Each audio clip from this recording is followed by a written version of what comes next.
أهلا وسهلا بجميع مشاهدي عقارات أمل وأم هشام بمدينة سلا. كنتمنىكم بألف خير ودائما بصحة جيدة، ومبروك علينا هذا المطر، والله يجعلو غيثا نافعا يا أرحم الراحمين. واللي كيشاهدنا أو كيعرف محتوانا من أول مرة من خلال هذا المقطع الفيديو، حنا من خلال هذه المنصة ديال تيك توك والفيسبوك وحتى اليوتيوب كنقدموا لكم كل ما يخص العقار بمدينة سلا بجميع معاملاته، سواء كراء أو شراء أو رهن. وهذا نداء حتى أصحاب الشقق، عندك شقة بغيتي تكريها أو ترهنها أو تبيعها، حنا رهن إشارتكم كنجيبو لكم الشاري حتى لباب الدار.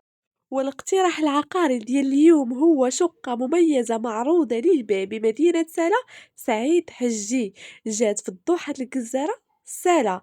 الإقامة اللي جات فيها هاد الشقة المعروضة للبيع منظمة، حيث كل طابق أو كل طابق يضم شقتين فقط، مما يوفر الهدوء وحتى الخصوصية. وجات في الطابق الأول.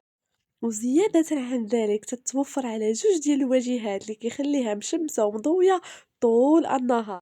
والامتياز ديالها أنها صالحة للسكن من اليوم الأول، وكذلك راها محفظة باش تبقاو هانيين ومطمئنين، وجات قريبة لجميع المرافق اللي كنحتاجو في حياتنا اليومية، أهمها المساجد، مدارس عمومية بجميع أسلاكها وحتى الخصوصية. ولا ننسى ذكر أنها قريبة حتى المواصلات اللي هي أهم حاجة. بالنسبة للمساحة ديال هاد الشقة 56 متر، تنأكد على أنها جات في الطابق الأول، محفظة، والثمن البيع ديالها 36 مليون، قابلة للتفاوض والنقاش الجاد. واللي مهتم بهذا الاقتراح العقاري اللي قدمناه لكم في هذه الأمسية، ما عليكم إلا تواصلوا معي مباشرة عبر الرقم اللي كيظهر لكم في الشاشة.